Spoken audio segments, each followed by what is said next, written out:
Panya juicy huko Florida.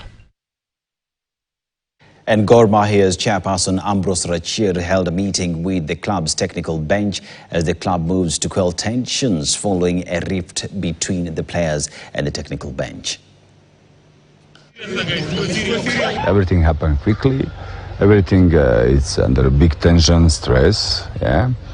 So it's sometimes you react. All of us have some reaction, like very extreme, you know. But sometimes you make also a reaction to wake up the team, yes, or something else, yes. Even as a coach, you got a red card because you want to make some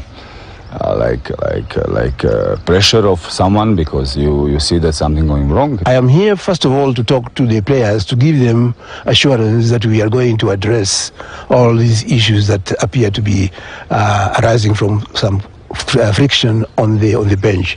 So I've already addressed both the bench and the players together, calling for unity.